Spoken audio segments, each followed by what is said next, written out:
बोलिए सद्गुरुदेव महाराज की जय, सच्चिदानंद भगवान की जय. Dear Swamiji Hari Om, how do you feel that Gurudev Ji is making his presence felt in the ashram? Do you have any advice as to how we can improve our receptivity at your feet, Lida Ji? It is a very beautiful, not to say question, but a beautiful feeling to say even that. I think Gurudev's whole being, his persona, was predominantly very quiet, peaceful and serene. So if we can bring serenity and peace in our lives, we can feel him more and more. If we are quiet, if we are not within the ashram and outside, if we are not entangled and trapped by the outer things, we can deal with them, no problem.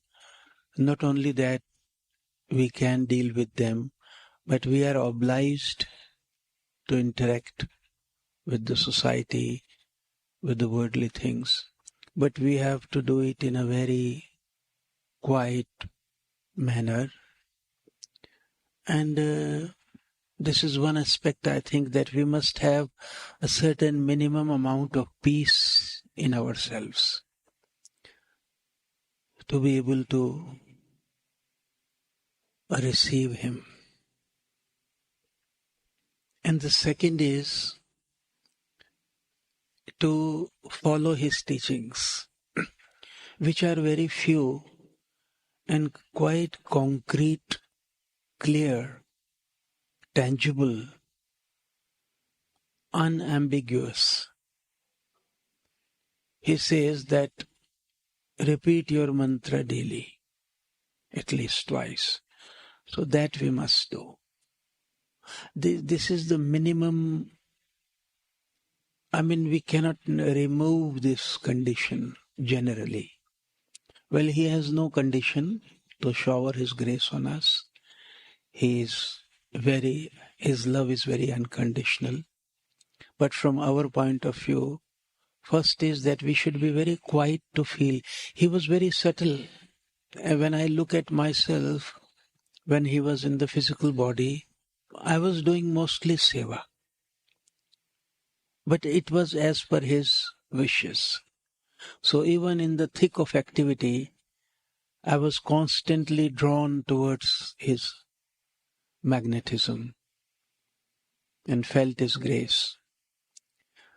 That is an exception. So my intense activity was offset by maybe my deep reverence or attraction or faith in him, somewhat love for him. So that compensated. Because whatever I was doing, I was doing for him. So I remained receptive to him. Sometime when I forgot divine and my activities became selfish, again I regained that with his grace. I never forget his saying that God is very peaceful, non-violent. He will not forcibly open your doors. It is you who have to open your doors to him. He will not break open the doors to enter your heart. You have to show an humble willingness. I think we need these two, both the words. An humble willingness and silent wait for him. That is how he described God's grace. So he was much like the same. He was very quiet, very peaceful. So I think when we make ourselves peaceful, that creates the ground to receive his receptivity. And coupled with that, daily practice and his famous teachings, 3 or 4 are his famous teachings. Vairagya. You know, Vairagya paves the way that whatever sadhana you do, it is for God realization. If we do not have Vairagya, and if we do the sadhana, then that sadhana can be something other than God also. It can be very ethical, very moral. Even it is impossible to see our own minutest intention. Almost next to impossible. Because we are participating, we have vested interest in those subtle egoistic desires. We are not even aware. So we must have a very, very solid foundation as to why we are doing spiritual sadhana. Vairagya brings that clarity. Vairagya brings that detachment. Yesterday I was listening to a great sage, and he was saying that renunciation is the key. Renunciation is the key. So renunciation means, renunciation is very relative term. We all are renouncing God in favor of world also. We are also sannyasis in a way. When we renounce, give up God in favor of the world. So we are, every moment we are living, we are choosing something. So our daily we must sharpen the crystal of Vairagya and make it more clear. Why? What is the purpose of life? What is the nature of this world? Especially long, long way in the Patanjali Yoga Sutras, Vairagya goes very, very far in the Patanjali system of the yoga. It goes very, very far. And the real Vairagya begins when you have a massive spiritual experience that you are not the sight, the object of perception. The perceptor, the seer, is basically different from what he observes. The observer is basically separate from the observed. At that time, Bhagavan Patanjali says the real Vairagya comes in the life. So there are two Vairagya. Gurudev uses word in a holistic sense. So it means both in a day-to-day sense also. You know, unless we are detached, how can we focus on God? We have so many desires, especially in India. The people have intuitive faith in God and Guru. It is character of the Indian society that they have natural faith in God and natural reverence for the Guru. But they don't have Vairagya. They don't have that faith for the purpose of realizing God. So that is why Gurudev says twin things, Abhyas and Vairagya. Abhyas means your daily practice. Vairagya means daily contemplating upon the transient nature of the world in some way. And we should begin with our own physical body. We are most attached to the physical body, all of us. So to see how it is changing, how far it has come from when we were babies, youth, adolescence, adulthood, then slipping into the evening of the life and then preparing for death. That is what physical body. So Vairagya means, Gurudev describes it, detachment towards all that is passing and is transient. So I think without Vairagya, first you cannot meditate or do your sadhana properly.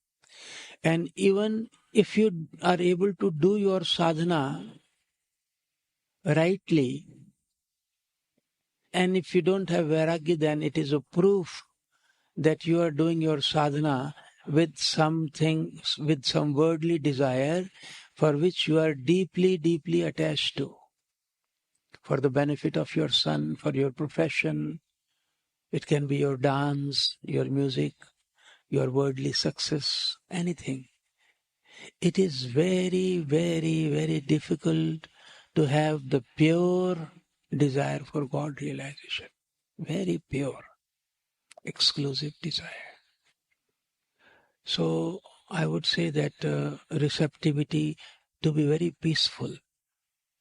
When we enter this room, we never observe this space, empty space. We observe the things which are there. So Gurudev was a great seer. He saw and saw and saw. He was all the time seeing patiently. In silence, he was just seeing without participating. So I personally feel we need to be very alert and peaceful to receive, to feel his presence.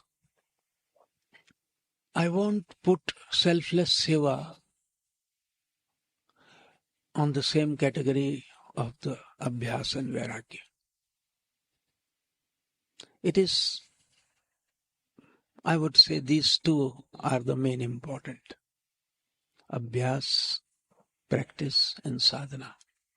Well, if in the world, if we are recluse, if we are old enough, then there is no space for doing seva. Well, if we have, life gives us chance, then we should do seva only for God. Western concept of the seva does not appeal to me that much. A person, sometimes some businessmen who are very wealthy people, they give in charity huge amounts, but there is no God in it. Gurudev once said a beautiful thing, worshipping anything lesser than God is idolatry. And worshipping any idol for realizing God is pure Vedanta. Because after all, those who says God is formless, they are using their mind to think that. Those who say God is with form, they are using their minds to think of God. It is all mental construction, formlessness and form, nirgun sagun. It is all within the kingdom of mind. God is also, He is within the kingdom of mind, but beyond it also. So I would say that selfless service comes on the second stage. First comes dispassion and practice. And we must be very silent within. And I need to understand it the most.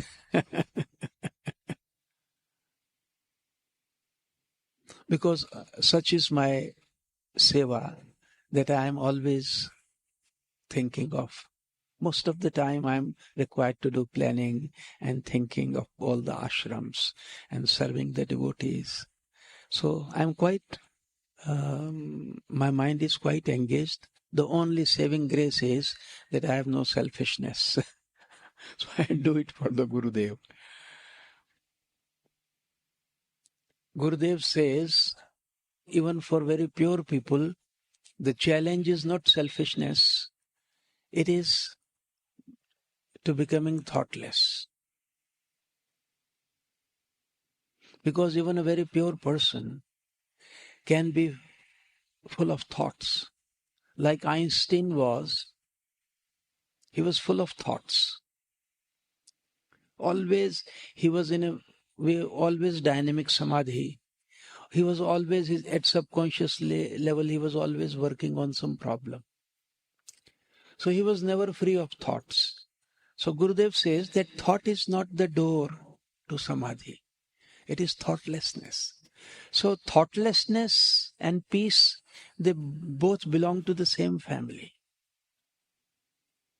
And karma and surrender, they belong to the another, dedicating the fruit, they belong to another family. So for my Guru, I think he always expressed the dynamic anand.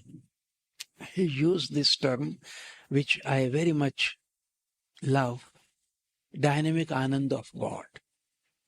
He exemplified it.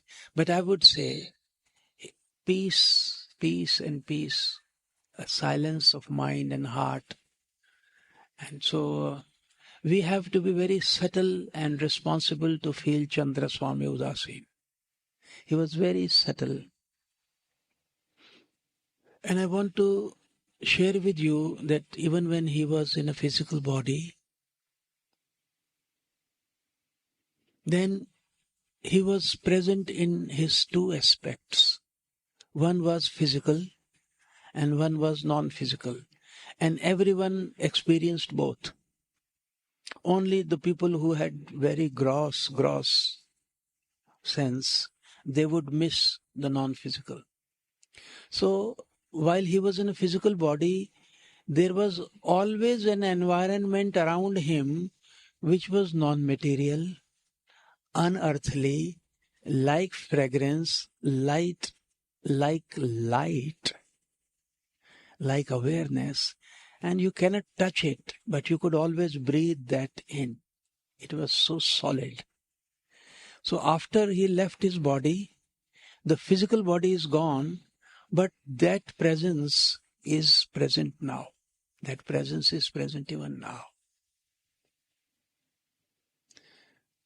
And another, the great, undisputable, powerful law is that whomsoever you love deeply, you become receptive towards that thing. So Gurudev's love was deep and quiet both. Joy does not mean that you should always be laughing. Joy can be there in the serenity, even in the smile. And sometimes joy can be there even in the deep pain, sattvic pain of Gurudev's love. So it is very strange, but it is true. So his love was very quiet and very deep. So if we love him very deeply, I think we become receptive to Gurudev. If we have peace within, we can feel his presence. His fragrance-like presence, immaterial, formless presence, which was, why the people were attracted towards Chandra Swami? Because of the form. So many people may be more beautiful than him from a physical point of view, even though he was very, very, very beautiful. But his beauty was basically spiritual beauty. So that beauty was non-ethereal, it was non-earthly beauty, and he remained present like a fragrance whenever he was there. He was in silence. So mostly people would say, why are you in silence? So he says, to listen to me, you have also to become silent. You remember? Some people said, Gurudev, we want to listen to you. He said, to do that, you have also to become silent. So if we have to hear Chandra Swami Ji Maharaj, we have also to become silent, quiet, sweet.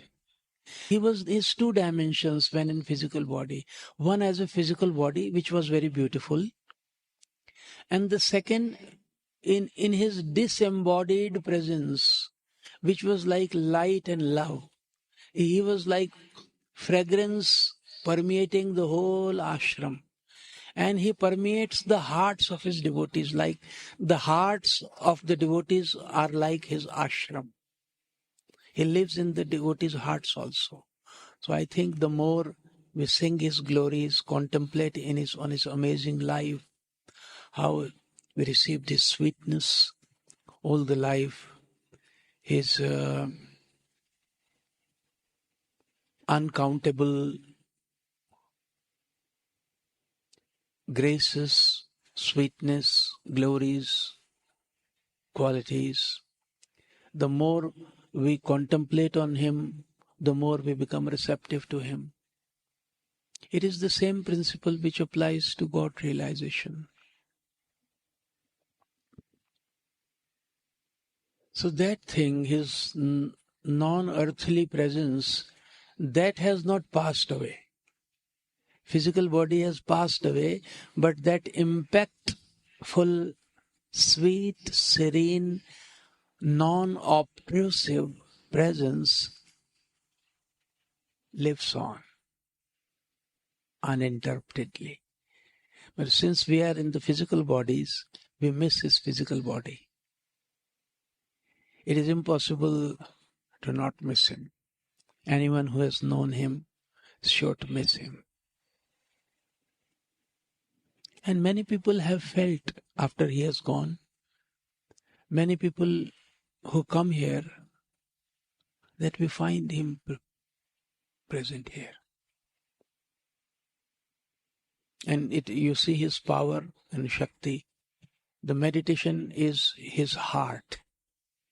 Chandra Swami meant meditation, sadhana, in one word. His another name is regular sadhana and sweetness.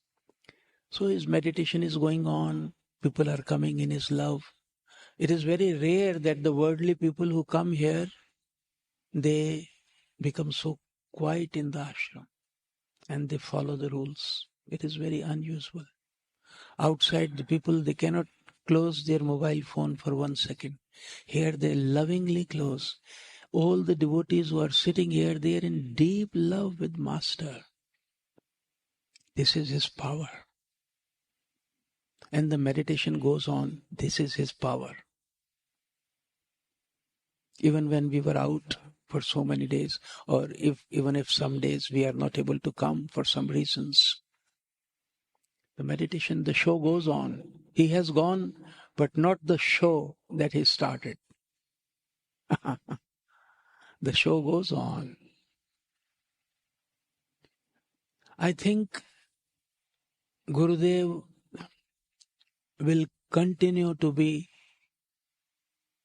very tangibly felt in the ashram because his lovers continue to visit him. Because of you people, he will continue to be felt in the ashram.